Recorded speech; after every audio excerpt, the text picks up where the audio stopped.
Marcus Venn had been mopping the same corridor in Sector 7 of the Galactic Council Station for 3 years. It wasn't glamorous work, but it paid the bills and kept him far away from Earth's overcrowded cities. He'd seen ambassadors from 1,000 worlds pass through these halls, beings of light, crystalline entities, telepathic swarms, and none of them had ever given him a second glance, until today. The corridor's atmospheric processors hummed their usual monotone symphony as Marcus pushed his mop bucket around a corner. He nearly collided with her, all 8 feet of her. Queen Thalara Vane of the Velthari Empire stood before him, her chitinous exoskeleton gleaming like polished obsidian under the station's artificial lighting. Forearms crossed beneath her chest, compound eyes reflecting his shocked expression 1,000 times over. "Human," she said, her voice resonating through a translation implant that made it sound like distant thunder. "I require your assistance in a matter of utmost urgency." Marcus blinked. In 3 years, exactly 2 aliens had spoken to him, one to ask where the restroom was, another to complain about a wet floor sign. He gripped his mop handle tighter. If there's a spill somewhere I can... Marry me or my species dies." The mop clattered to the floor. Marcus's hand flew to his throat as he coughed violently, having nearly inhaled his own saliva. "I'm sorry, what?" Queen Thalara's antennae twitched with what might have been impatience. "It is not a difficult proposition to comprehend. The Velthari face extinction. Our genetic diversity has collapsed after millennia of selective breeding for perfection. We require an infusion of compatible DNA. My xenobiologists have spent decades scanning the galaxy. Humans improbably share a 43% genetic compatibility with my people, the highest of any species we've encountered." Marcus stared at her, mouth opening and closing like a suffocating fish. "But I'm just a janitor. Irrelevant. You are human and you are here." She stepped closer, her towering form casting him in shadow. "I have observed you for 3 orbital cycles. You are methodical, patient, and you do not flee when confronted with the unfamiliar. These are desirable traits. You've been watching me mop." Marcus's voice cracked. "Among other activities, you consume fermented grain beverages while watching primitive human combat sports. You communicate with your maternal parent every 7th day. You ensure the recycling bins are properly sorted even when no one observes you." Her mandibles clicked thoughtfully. "You possess integrity." Marcus rubbed his face, wondering if the cleaning chemicals had finally gotten to him. "Your Majesty, I'm honored, really. But there are diplomats, scientists, literally anyone more qualified. They have refused." Thalara's voice dropped to something almost vulnerable.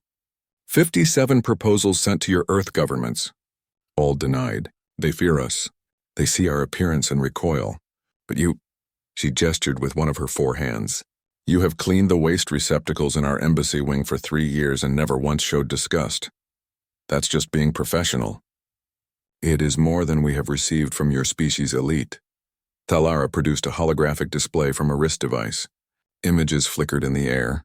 Velthari children, their compound eyes dim with genetic defects. Hospitals filled with her people. Population graphs spiraling downward. "Our birth rate drops 4% annually. In 2 generations we will number in the thousands. In 4 we will be extinct." Marcus looked at the data, then at her, then at his mop lying forgotten on the floor. This was insane. He should walk away. He should call security. He should do literally anything except what he was about to do. What would it involve? He heard himself ask. The Queen's antennae perked up. A formal bonding ceremony before the Galactic Council. Genetic material contribution to our reproductive facilities. A diplomatic residence befitting your station as royal consort. You would want for nothing. Would I have to? I mean, physically, would we? Marcus gestured vaguely, his face reddening. Our reproductive methods are considerably more clinical than your species approach, if that concerns you, though companionship and mutual respect would be expected. I do not seek a prisoner, Marcus Venn. I seek a partner willing to help save my people. She knew his full name. In 3 years of invisibility, she'd learned his full name. Marcus thought about his tiny apartment, his student loans, his ex-girlfriend who'd left him because he lacked ambition. He thought about those dying children in the hologram. He thought about how history would remember the janitor who became a king. If I say yes, he began slowly. I have conditions. Thalara's mandibles spread in what her people considered a smile. I would expect nothing less. You are human after all. Your species wrote the manual on audacious bargaining. First, my mom gets citizenship on any Velthari world she wants. She always wanted to travel. Agreed. Second, I'm still Marcus. No fancy titles that I can't pronounce, and I keep Friday nights free for fight night. Acceptable. Third, Marcus took a deep breath. You teach me about your people. Really teach me. Your history, your culture, what you find funny, what makes you sad. If I'm doing this, I'm doing it right. For a long moment, the queen was silent. Then she extended one of her 4 hands, the gesture unmistakably borrowed from human customs. You continue to surprise me, Marcus Venn.